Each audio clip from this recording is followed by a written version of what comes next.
Ranveer sir, नमस्कार साथियों। देश और हरियाणा के किसानों से जनरल डायर सा व्यवहार कर रही है भाजपा जजप्पा सरकार। पहले मोदी खट्टर सरकारों ने 3 काले कानूनों से खेती का खून किया और अब भाजपा जजप्पा सरकार बर्बरतापूर्ण लाठीचार्ज करवा किसान मजदूर का खून बहा रही है। आज भाजपा जजप्पा की कायर सरकार ने करनाल में बेरहमी और बर्बरतापूर्ण लाठीचार्ज कर एक बार फिर अंग्रेज के जनरल डायर की याद दिला दी।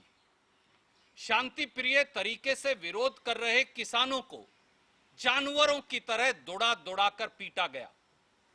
दर्जनों लहूलुहान हो गए, सड़कों पर खून चल रहा था और सैकड़ों को चोटें आई।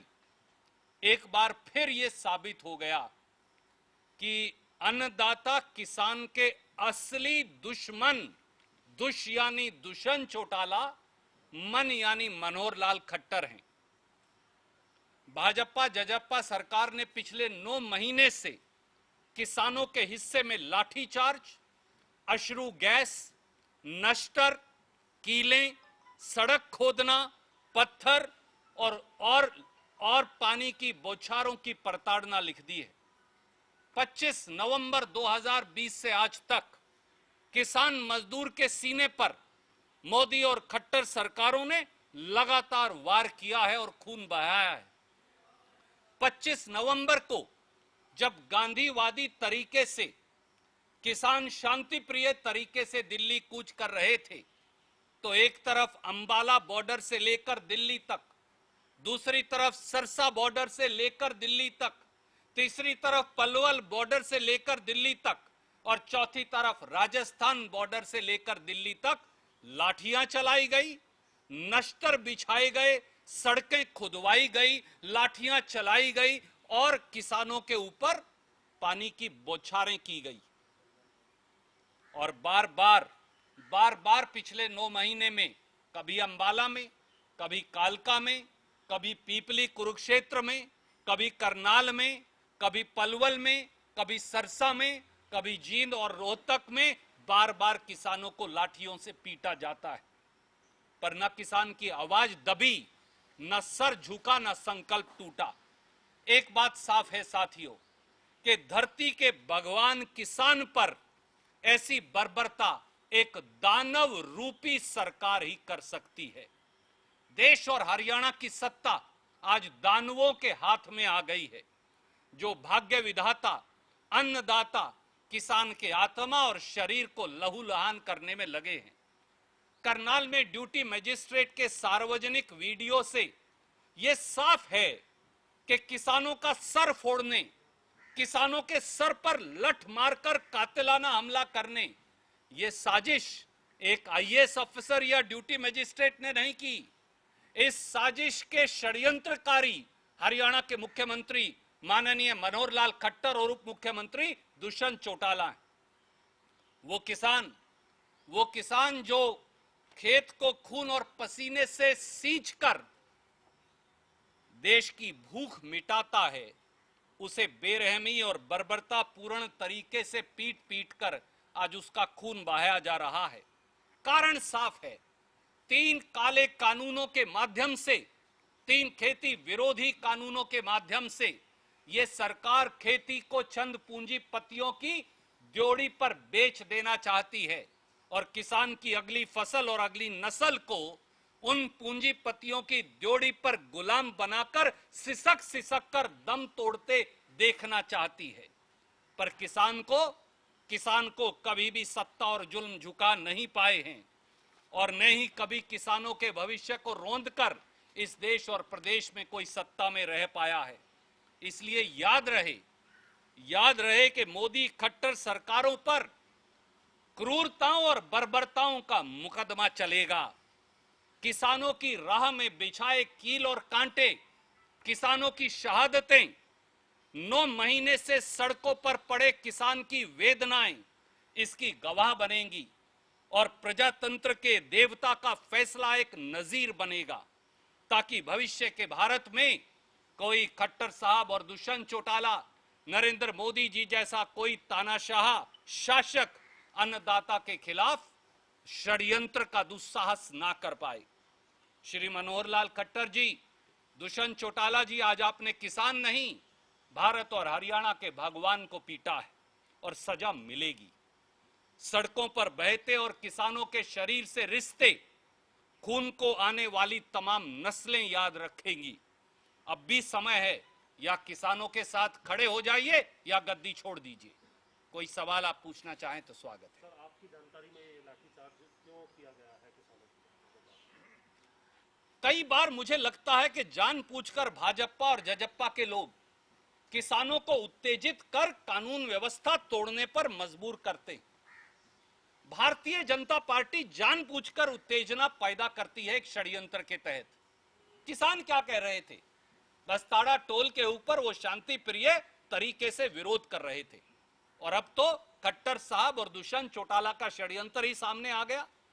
जब उनके ड्यूटी मजिस्ट्रेट का वीडियो सामने आया, कोई आईएएस ऑफिसर सर तोड़ने और सर फोड़ने का हुक्म नहीं देता जब तक सबसे ऊपर गद्दी पर बैठे हुक्मरान का आदेश ना आया हो। इसलिए यह आदेश एक आईएएस अधिकारी का नहीं था, यह आदेश एक ड्यूटी मजिस्ट्रेट का भी नहीं था। यह आदेश हरियाणा के मुख्यमंत्री, मैं इल्जाम लगाता हूं जिम्मेवारी से, हरियाणा के मुख्यमंत्री मनोहर लाल खट्टर जी ने और दुष्यंत चौटाला जी ने उस ड्यूटी मजिस्ट्रेट को और पुलिस को यह हुक्म दिया, किसानों का सर फोड़िए और सर तोड़िए। यह एक षड्यंत्रकारी कातिलाना हमला था किसान की जान के ऊपर, जिसके लिए सीधे सीधे मुख्यमंत्री और उप मुख्यमंत्री जिम्मेवार हैं। लेकिन सत्ता पक्ष का कहना है कि हमारे कार्यक्रम में आकर के अगर इस तरीके से विघ्न डाला जाए, इससे पहले भी उन्होंने कहा कि 200 मीटर दूर तक आप प्रदर्शन कीजिए, तो बैरिकेड लगाए जाते हैं, उन्हें तोड़ने का काम होता है। कई बार मुख्यमंत्री का हेलीकॉप्टर भी हमने देखा नहीं उतर पाया था पीछे।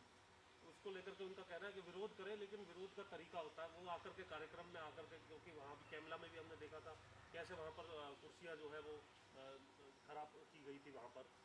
इसको आप कितना जायज मानते हैं? आज मैं बड़ी विनम्रता से आपको कहता हूं और आपके दर्शकों को भी कहता हूं, क्या बस्ताड़ा टोल पर भाजपा की कार्यकारिणी की बैठक हो रही थी?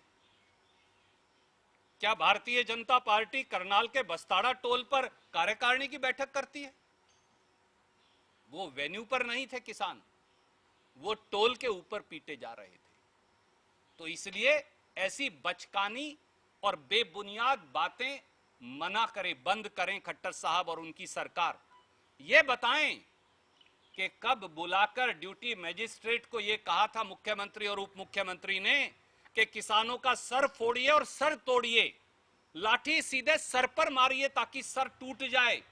क्या यह वीडियो सामने नहीं है, जग जाहिर नहीं है? तो क्या सरकार यह करती है, सर फुड़वाती और सर तुड़वाती है? यह एक कातिलाना षड्यंत्रकारी हमला है जिसके मुख्यमंत्री और उप मुख्यमंत्री जिम्मेवार हैं।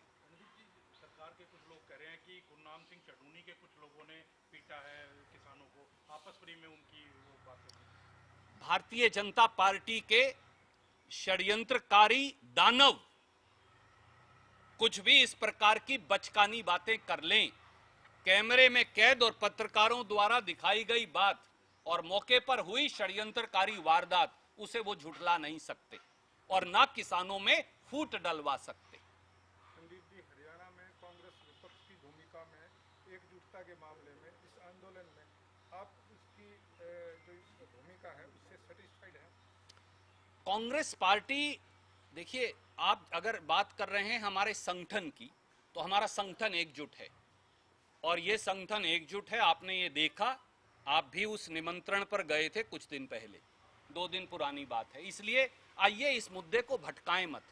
ये कांग्रेस बनाम भाजपा मुद्दा नहीं है, ये किसी राजनीतिक दल का मुद्दा भी नहीं है। ये एक षड्यंत्रकारी प्रधानमंत्री और एक षड्यंत्रकारी मुख्यमंत्री उप मुख्यमंत्री द्वारा किसान की अगली फसल, अगली नस्ल, किसान की रोजी रोटी, किसान के खेत खलिहान, किसान की आजीविका और इस देश की स्वावलंबिता पर किया गया हमला है। क्या किसी चुनी हुई सरकार को यह अधिकार है कि वो किसान का सर फोड़ने और किसान का सर तोड़ने की बात करे? अगर आप ये कहते हैं कि ये उन्हें अधिकार है तो मैं अपनी बात वापस ले लूंगा, पर मुझे विश्वास है कि एक जिम्मेवार पत्रकार के तौर पर आप भी मन ही मन में इससे सहमत हैं। कांग्रेस ने कोई प्रोग्राम तय किया है इस विरोध के विरोध? आज आज ये दुर्भाग्यपूर्ण और बर्बरतापूर्ण वाकया हुआ है। और मैं ये कहना चाहूंगा खट्टर साहब और दुष्यंत चौटाला जी को, हिंदुस्तान के 73 साल के इतिहास में और हरियाणा के 54 साल के इतिहास में तारीख गवाह रहेगी खट्टर साहब और दुष्यंत चौटाला जी कि जब जब बर्बरतापूर्ण शासकों का नाम आएगा तो आप दोनों का नाम सबसे ऊपर लिखा जाएगा। कांग्रेस किसान के साथ खड़ी थी, है और रहेगी, और हम हर जन आंदोलन में जो इसके बाद किसान तैयार करेगा पूरा समर्थन देंगे। धन्यवाद। सर, एक वीडियो और वायरल है, आपने जो अधिकारी की वीडियो बताई, इसके साथ साथ एक किसान की भी वीडियो है जिसमें वो फावड़ा लेकर के पुलिसकर्मियों की तरफ जो है दौड़ते नजर आ रहे हैं। इसको भी जायज नहीं ठहराया जा सकता? और इस वीडियो को आप आदरणीय मित्र, हिंसा का कोई स्थान नहीं, पर आपने ये देखा, और मैं ये कहना नहीं चाहता था आप वीडियो की ही बात करें, कहीं तो मैं दिखा देता हूं। क्या पुलिस कर्मियों का यह काम है कि किसानों को मां बहन की गालियां दे? काश आप वो सवाल भी मुझसे पूछते। मैं, क्योंकि समाज में एक फिर भी शर्म होती है, इस वजह से आपको नहीं कहा। क्या किसान को भद्दी से भद्दी, गंदी से गंदी मां और बहन की गालियां वहां नहीं दी जा रही थी? क्या उनका सर नहीं फाड़ा जा रहा था और उनको मां बहन की गालियां भी दी जा रही थी? क्या किसान कोई अपराधी है? क्या मजदूर कोई अपराधी है? क्या वो टोल पर जाकर शांति प्रिय तरीके से प्रदर्शन भी नहीं कर सकते? क्या ड्यूटी मजिस्ट्रेट को यह अधिकार है कि ये पूरा वाकया होने से पहले ही सर फोड़ने और सर तोड़ने की बात करे? क्या खट्टर साहब इस बात के लिए जवाबदेह नहीं है? दुष्यंत चौटाला जवाबदेह नहीं है? क्या लोगों ने वोट इसलिए दी थी खट्टर साहब और दुष्यंत चौटाला को कि एक दूसरे को यमुना पार करवाने की बजाय वो पूरे के पूरी किसानी को ही यमुना पार करवा दें और यमुना में डबो दें उनकी आजीविका को? ये वो सवाल हैं जिनका प्रश्न हमें मौजूदा सरकार से पूछना चाहिए। धन्यवाद।